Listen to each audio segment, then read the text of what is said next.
Dear 10th standard students, in exercise number 3.16 sum number 2, we are going to draw the graph of y is equal to x square. I am going to just draw the graph of y is equal to x square minus 4, and using this I am going to solve x square minus x minus 12 is equal to 0. First you consider a graph y is equal to x square minus 4. இதுக்கு தான் நம்ம graph வரைய போறோம். அதனால அந்த equation எடுத்து எழுதிட்டேன் y is equal to x square minus 4. ஆனா சைடுல நான் என்ன பண்றேன்னா ஒரு சின்ன ரஃப் ஒர்க் ஒன்று பண்ண போறேன். இந்த சம்முடைய ப்ராடக்ட் சம், இந்த சம்முடைய ப்ராடக்ட்னா கார்னர் மெட்லே பண்ணும். -12 into 1 is -12 அப்படிதான் வரும். சம்னா சென்டர்ல இருக்கிறது -1. இதை ஃபர்ஸ்ட் நான் பிரேக் பண்ண போறேன். பிரேக் பண்ணா என்னென்ன வேல்யூஸ் வருதுன்னு பாத்துக்கலாம். அப்போ -12ஐயும் -1ஐயும் பிரேக் பண்ணா -4 + 3ன்னு உடைக்கலாம். மல்டிப்ளை பண்ணி பாருங்க. Minus into plus minus 4 3s are 12. Product வந்துட்டு தான். இது ரெண்டுத்தையும் ஆட் பண்ணி பாருங்க. -1 வருதா? அப்போ this is my product and sum for -12 and -1. இப்போ என்னோட வேல்யூ பாத்தீங்கன்னா -4 + 3 இருக்குது. இந்த வேல்யூ வச்சு தான் நான் டேபிளே வரைய போறேன். -4னா என் டேபிள்ல 4 வர வரைக்கும் நான் வரைஞ்சிக்க போறேன். +3னா என்னோட எக்ஸ் ஆக்சிஸ்ல -3 வர வரைக்கும் நான் டேபிள் வரைய போறேன். புரியல சார்? ஆக்சுவலா நம்ம இதுக்கு கிராஃப் வரைய போறோம். இந்த சம்முக்கு கிராஃப் வரையும் போது எவ்வளவு வேல்யூஸ் போட போறோம்? ஒரு 7 வேல்யூஸ் போட்டு டேபிள் கண்டுபிடிக்க போறோம்.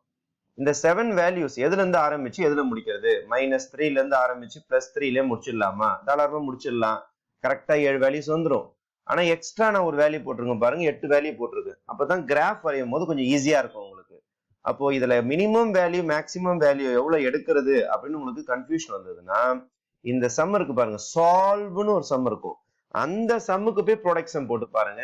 அதுல என்ன நம்பர் வருதோ அதுக்கு சிம்பிள் மாத்துங்க. -4ஓட சிம்பிள் மாத்துனா +4 அந்த அளவுக்கு போடுங்க. +3ஓட சிம்பிள் மாத்துங்க. -3 அந்த அளவுக்கு இருக்கிற மாதிரி பாத்துங்க. அப்போ இதுல 8 வேல்யூ வந்துருச்சு சார். 1 2 3 4 5 6 7 8 வேல்யூ வந்துருச்சு சார். 7 போட்டா போதும்னு சொன்னீங்களா சார்? 8 போடலாம், 9 போடலாம், அதிகபட்சம் எவ்வளவு வேணாலும் போடலாம். ஆனா குறைஞ்சபட்சம் 7ஆவது இருக்கணும். உங்களுக்கு இது எழுதுறது ரொம்ப போர் அடிக்குது அப்படின்னா நீங்க 1 விட்டுறலாம் அல்லது 2 விட்டுறலாம். ஆனா எதை விட்டுறாதீங்க. மேக்சிமம் 4 கிட்ட போயிடுங்க, மினிமம் -3 கிட்ட போயிடுங்க. நடுவுல ஏதாவது ஒரு வேல்யூ விட்டா கூட தப்பு வராது, படம் கரெக்டா வந்துடும். ஓகேவா? சரி, மினிமம் 7, மேக்சிமம் எவ்வளவு வேணாலும் போடலாம், பிரச்சனை கிடையாது. ஃபர்ஸ்ட் எக்ஸுக்கு -3ல இருந்து 4 வரைக்கும் போட்டிருக்கேன். ஏன் -3 எடுத்துன்னு சொல்லிட்டேன் நானு. இங்க சிம்பிள் மாத்தி இங்க போட்டிருக்கிறேன். அதுமாதிரி -4ஓட சிம்பிள் மாத்தி +4 போட்டிருக்கேன். ஃபர்ஸ்ட் ஸ்கொயர் பண்ணணும். ஸ்கொயர் பண்ணீங்கன்னா எல்லாமே பாசிட்டிவ் தான் வரும். -3 square is 9, -2 into 2 is 4, -1 square பண்ணா 1, 0 ஸ்கொயர் பண்ணா 0, 1 ஸ்கொயர் பண்ணா 1, 2 ஸ்கொயர் பண்ணா 4, 3 ஸ்கொயர் பண்ணா 9, 4 ஸ்கொயர் பண்ணா 16. ஃபைன். அப்புறம் ரெண்டாவது ஆன்சர் -4. டிரா த கிராஃப். இதுக்கு தான் படம் வரைய போறோம். அதனால இந்த சம்முக்கு எனக்கு சம்பந்தமே கிடையாது. இதுக்கு தான் படம் வரைய போறோம். -4 அப்படியே ஃபுல்லா எழுதிக்கணும் நீங்க. ஏன்னா ரெண்டே ஆன்சர் தான். ஒன்னு x² ரெடி பண்ணணும், இன்னொன்னு -4 ரெடி பண்ணணும். ரெடி பண்ணி முடிச்ச உடனே நம்ம என்ன பண்ணோம்? ரெண்டுத்தையும் ஆட் பண்ணோம். இப்போ 9 - 4 is 5. அதே மாதிரி 4 - 4 ஆட் பண்ணீங்கன்னா 0, 1 - 4 - -3, 0 - 4 - -4, 1ல 4 போச்சுன்னா 3, எவன் பிரியும் அவன் சிம்பிள். 4 - 4 0, 9 - 4 5, 16 - 4 12. இதை உடனே நம்ம என்ன பண்ணோம்னா பிளாட் பண்ண போறோம் இந்த பாயிண்ட்ஸ். அப்ப இந்த பாயிண்ட்ஸ்லாம் போயிட்டு கிராஃப்ல பிளாட் பண்ண போறோம். இதெல்லாம் ஜாயின் பண்ணனா we will be getting a curve called parabola. Joining all the points by a free hand we get a curve called parabola. அந்த parabola தான் நம்ம இப்போ வரைய போறோம். Coming back to the graph, இப்போ நம்ம கிராஃப்க்கு வந்தாச்சு. ஸ்கேல் எடுத்துட்டேன் நான். x axis 1 cm, y axis 1 cm is equal to 2 units எடுத்தாச்சு. இப்போ நம்ம என்ன பண்ண போறோம்னா இந்த பாயிண்ட்ஸை பிளாட் பண்ண போறோம். ஃபர்ஸ்ட் பாயிண்ட்னு பாத்தீங்கன்னா -3,5. இதோ பிளாட் பண்ணியிருக்கேன் பாருங்க. -3,5. அடுத்த பாயிண்ட் பிளாட் பண்ண போறோம் -2,0. அடுத்த பாயிண்ட் பிளாட் பண்ண போறோம் -1, -3. இந்த ப்ளூ கலர்ல வருது பாருங்க. இதான் பிளாட்டிங் த பாயிண்ட்ஸ். அதுக்கு அடுத்தது 0, -4 பிளாட் பண்ண போறோம். இது y ஆக்சிஸ்லயே வந்துடும் உங்களுக்கு. அதுக்கப்புறம் 1, -3 பிளாட் பண்ணியாச்சு. அதுக்கப்புறம் 2, 0 பிளாட் பண்ணியாச்சு. 3, 5 பிளாட் பண்ணியாச்சு. 4, 12 பிளாட் பண்ணியாச்சு. டோட்டலா 8 பாயிண்ட் இருக்குல்ல அங்க. 1 2 3 4 5 6 7 8 பாயிண்ட்ஸ் பிளாட் பண்ணியாச்சு. இப்போ இது எல்லாத்தையும் ஜாயின் பண்ணும். ஸ்மூத் கர்வ் இதை வச்சு அப்படியே ஜாயின் பண்ணீங்கன்னா you will be getting a parabola. இப்போ ஜாயின் பண்ண போறோம் பாருங்க. இதான் உங்களுக்கு parabola. அப்போ this is my diagram. நான் ஃபுல்லா போட்டிருக்கிறேன். நீங்க உங்களால எவ்வளவு தூரம் வரைய முடியுமோ அவ்வளவு தூரம் வரைஞ்சிக்கோ. இதுல இருந்து கொஞ்சம் தூரம் வரைஞ்சா கூட போதும். ஒரு ஏரோ ஒண்ணு போட்டு விட்டுருங்க. உங்களால ஃபுல்லா வரைய முடியலன்னா ஒரு சின்ன ஏரோ போட்டா போதும். அது மாதிரி இங்க இது வரைக்கும் வரைஞ்சா கூட போதும். இங்க ஒரு ஏரோ போட்டு விட்டுருங்க. ஏரோ போட்டா அது பண்ணு போதும்னு அர்த்தம். ஓகேவா? அப்போ this is the graph y is equal to x square minus 4. இந்த இடத்துல எழுதிருங்க y is equal to x square minus 4 அப்படின்னு சொல்லிட்டு கிராஃப் எழுதி முடிச்சாச்சு. அப்போ ஃபர்ஸ்ட் ஸ்டேஜ் நமக்கு முடிஞ்சிருக்குது. கிராஃப் பாயிண்ட்ஸ் கண்டுபிடிச்சோம். பாயிண்ட்ஸ் கண்டுபிடிச்சு பிளாட் பண்ணி முடிச்சாச்சு. நெக்ஸ்ட் என்ன பண்றது? ஆஃப்டர் drawing the parabola நம்ம கொஸ்டினுக்கு வர நான் draw the graph y is equal to x square minus 4. அதுக்கு தான் கிராஃப் வரைஞ்சு முடிச்சிட்டோம். parabola வரைஞ்சு முடிச்சாச்சு. அப்புறம் இதை சால்வ் பண்ண சொல்லியிருக்காங்க. இதை எப்படி சார் சால்வ் பண்றது? இந்த படத்தை வச்சுக்கிட்டு இந்த ஈக்குவேஷனை சால்வ் பண்ணணும். அதுக்கு நம்ம என்ன செய்யணும்னா ஃபர்ஸ்ட் இந்த ஈக்குவேஷனை எழுதணும். y is equal to x square plus 0x ன்னு எழுதிருக்கேன். ஏன்னா x இல்ல அங்க. அப்புறம் -4 அப்படின்னு இந்த ஈக்குவேஷனை அப்படியே எழுதிங்க. அப்புறம் இந்த ஈக்குவேஷனை தலைகீழ கவுத்து போட்டு எழுதுங்க. 0 is equal to எழுதுங்க. இப்படி எழுதாம ரிவர்ஸ்ல எழுதுங்க. ரிவர்ஸ்ல எப்படி சார் எழுதுறது? இந்த மாதிரி 0 equal to x square minus x minus 12 அப்படியே ரிவர்ஸ்ல தலைகீழ எழுதிருங்க. இப்போ இது ரெண்டுத்தையும் சப்ட்ராக்ட் பண்ணுங்க. சிம்பிள் மாத்துங்க. அப்ப சிம்பிள் மாத்தணும் பாருங்க. பிளஸ் மைனஸ் ஆக்கிட்டேன், மைனஸ் பிளஸ் ஆக்கிட்டேன், மைனஸ் பிளஸ் ஆக்கிட்டேன். சிம்பிள்ல மாத்திட்டேன்னா அப்ப கண்டிப்பா எக்ஸ் ஸ்கொயர் நமக்கு கேன்சல் ஆயிடும். எக்ஸ் ஸ்கொயர் நமக்கு கேன்சல் ஆயிடும். அப்போ இது மைனஸ் பண்ணீங்கன்னா என்ன ஆகுதுன்னு பாருங்க. உங்களுக்கு இதுவும் கேன்சல் ஆயிடும். எக்ஸ் ஸ்கொயர் பிளஸ் எக்ஸ் ஸ்கொயரும் மைனஸ் எக்ஸ் ஸ்கொயரும் கேன்சல் ஆயிடும். இப்போ பேலன்ஸ்ன்னு பாத்தீங்கன்னா y is equal to இது மைனஸ் எக்ஸ் கிடையாது. சிம்பிள் தான் மாத்திட்டீங்களா பிளஸ்ன்னு சொல்லிட்டு. அப்போ பிளஸ் எக்ஸ், இது பிளஸ் 12, இது ஆக்சுவலா மைனஸ் கிடையாது. இது பிளஸ் 12 சிம்பிள் மாத்தியாச்சு. அப்போ பிளஸ் 12 மைனஸ் 4 எவ்வளவு வரும்?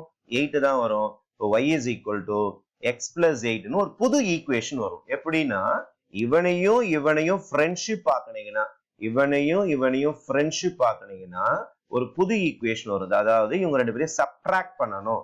சப்ட்ராக்ட் பண்ணா ஒரு புது ஈக்குவேஷன் வரும். இப்ப இதுக்கு ஒரு டேபிள் வரைய போறேன். எப்படி பாருங்க, எக்ஸுக்கு -2 போட போறேன். எக்ஸுக்கு -2 போட்டா -2 plus 8 என்ன வந்துடும்? 6. எக்ஸுக்கு 0 போட போறேன். 0 plus 8 8. எக்ஸுக்கு 2 போட போறேன். 2 plus 8 எவ்வளோ? 10. இந்த மாதிரி ஒரு 3 பாயிண்ட் ஆகுது மினிமம் கண்டுபிடிங்க. 2 கண்டுபிடிச்சாலே போதும். 3 கண்டுபிடிச்சீங்கன்னா ரொம்ப அழகா இருக்கும் டயக்ராம் வரையறதுக்கு. அதனால மினிமம் 3 பாயிண்ட்ஸ் ஆகுது கண்டுபிடிச்சிருங்க. அப்ப இந்த 3 பாயிண்ட்ஸ் என்ன பண்ணணும்? நம்ம திருப்பி கிராஃப்ல போய் பிளாட் பண்ண போறோம். அப்போ we have to plot -2,6, 0,8, 2,10. இதை எடுத்துன்னு போயிட்டு நம்ம பிளாட் பண்ணா நமக்கு ஒரு ஸ்ட்ரெயிட் லைன் வரும். ஏன்னா y is equal to mx plus c னா ஸ்ட்ரெயிட் லைன் தானே உங்களுக்கு. அப்போ இப்போ ஸ்ட்ரெயிட் லைன் எப்படி வரைய போறோம்ன்றத பார்ப்போம் கிராஃப்ல. இப்போ நம்மளுடைய கிராஃப்ல ஸ்ட்ரெயிட் லைன் வரையறதுக்காக ஒரு 3 பாயிண்ட் ரெடி பண்ணி வச்சோம். ஒன்னு வந்து -2,6 இங்க இருக்குது. அதுக்கப்புறம் 0,8 இங்க இருக்குது. அதுக்கப்புறம் 2,10. இந்த 3 பாயிண்ட்ஸும் புது பாயிண்ட்ஸ். அந்த 2 ஈக்குவேஷனையும் சப்ட்ராக்ட் பண்ணி பாருங்க. அது வழியா ஒரு 3 பாயிண்ட்ஸ் கிடைச்சிருக்கும். இந்த 3 பாயிண்ட்ஸையும் ஜாயின் பண்ணி ஒரு பெரிய ஸ்ட்ரெயிட் லைன் வரையணும் நீங்க. அப்போ இதை ஜாயின் பண்ணு. இந்த 3 பாயிண்ட்ஸையும் ஜாயின் பண்ணீங்கன்னா you will be getting a straight line. அதான் நோட்ஸ்ல சொல்லியிருந்தேன் நான். plot the points and draw a straight line. இப்போ ஸ்ட்ரெயிட் லைன் வரைஞ்சு முடிச்சிட்ட பிறகு நம்ம படமே முடிஞ்சு போச்சு. கிராஃப் கம்ப்ளீட் ஆக போகுது. எங்க கிராஃப்ல வெட்டிச்சோ அங்கிருந்து பர்பெண்டிகுலரா எக்ஸ் ஆக்சிஸ்க்கு ஒரு லைன் வரையணும். இது கிராஃப் எங்க வெட்டிச்சோ நம்ம பேரபோலாவை ஸ்ட்ரெயிட் லைன் எங்க இன்டர்செக்ட் பண்ணிச்சோ அங்கிருந்து கீழே எக்ஸ் ஆக்சிஸ்க்கு பர்பெண்டிகுலர் லைன் வரைஞ்சிங்கன்னா நம்மளோட ஆன்சர் என்னன்னு கண்டுபிடிச்சிடலாம். இந்த சம்மோடைய சொல்யூஷன் என்னன்னு கண்டுபிடிச்சிடலாம். அப்போ ஃபர்ஸ்ட் நான் லெஃப்ட் ஹேண்ட் சைடு ஒரு லைன் வரையறேன் பாருங்க. லெஃப்ட் ஹேண்ட் சைடு லைன் வரைஞ்சிங்கன்னா you will be getting the first straight line. Join ஆயிடுச்சு பாருங்க. பர்பெண்டிகுலரா மேல இருந்து எங்க இன்டர்செக்ட் ஆச்சோ, பேரபோலாவும் ஸ்ட்ரெயிட் லைன் எங்க இன்டர்செக்ட் ஆச்சோ அங்கிருந்து ஸ்ட்ரெயிட்டா ஒரு லைன் வரைஞ்சி அது எங்க வந்து தொடுதோ அதுதான் first solution. x is equal to -3 is one of my answer. அதே மாதிரி இங்க இருந்து ஒரு ஸ்ட்ரெயிட் லைன் வரையணும். அது வந்து திருப்பியும் பர்பெண்டிகுலரா எக்ஸ் ஆக்சிஸ்ல எங்க மோதுதுன்னு பாத்தீங்கன்னா அந்த பக்கத்துல இருந்து 4ல வந்து கரெக்டா கட் ஆகுது பாருங்க. இப்போ 4ல வந்து டச் ஆகுது. அப்ப நம்ம சம்மோட சொல்யூஷன் செட்னு பாத்தீங்கன்னா -3,4 தான் நம்ம சம்மோட solution set.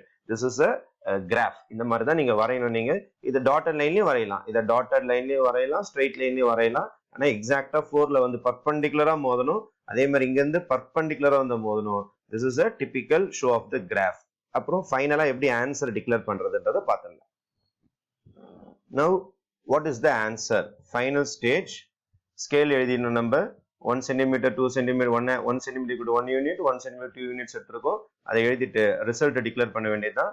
from the graph solution set is minus 3, 4. பார்த்திருப்பீங்க நீங்க அங்க வந்து உங்களுக்கு x axisல minus 3ல தொட்டுச்சு, அதே மாதிரி 4ல தொட்டுச்சு. நீங்க நோட்ஸ்லாம் வேற எதுவும் எழுத வேணாம். solution set is minus 3, 4. This is the end of the graph. இதோட சம் முடிஞ்சு போச்சு.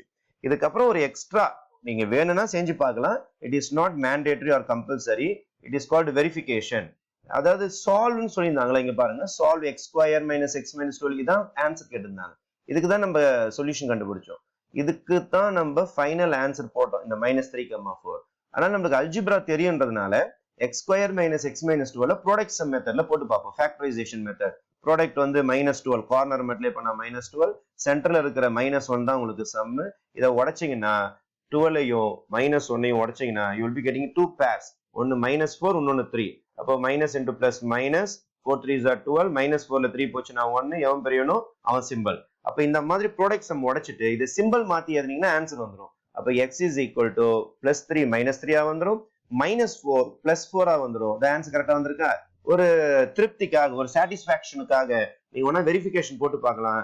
நம்ம சம் போட்டது ரைட்டா ராங்கான்னு செக் பண்றதுக்கு இதை நம்ம யூஸ் பண்ணிக்கலாம். ஓகே, அப்போ ஃபைனல் ஸ்டெப் பாத்தீங்கன்னா ரிசல்ட் வரைக்கும் தான் உங்களுக்கு மார்க். இது தேவையில்லை, இருந்தாலும் போட்டுங்க. போட்டு பாத்தீங்கன்னா உங்களுக்கு ஆன்சர் கரெக்டா வருதா இல்லையான்றதுக்கு ஒரு கன்ஃபர்மேஷனுக்காக தான் இதை செய்யறோம். ஓகே, அப்போ 2 இடத்துல நான் ஸ்கேல் எழுதிருக்கேன், இங்கேயும் எழுதிருக்கிறேன், கிராஃப் ஷீட்லயும் எழுதிருக்கேன். நீங்களும் 2 இடத்துல எழுதுங்க மறக்காம. ஏன்னா ஏதாவது ஒரு இடத்துல மறந்து போனாலும் நம்மளுக்கு மார்க் கொடுத்துருவாங்க. இங்க எத்தனை பாயிண்ட் போடணும்னு குழப்பிக்காதீங்க. மினிமம் 3 பாயிண்ட் போதும். நீங்க 10 கூட போடலாம், எனக்கு அதை பத்தி பிரச்சனை கிடையாது. ஆனா மினிமம் 3 போதும். அது மாதிரி மெயின் டேபிள்ல மினிமம் ஒரு 7 பாயிண்ட்ஸ் ஆகுது நீங்க எழுதி ஆகணும். Okay, thank you.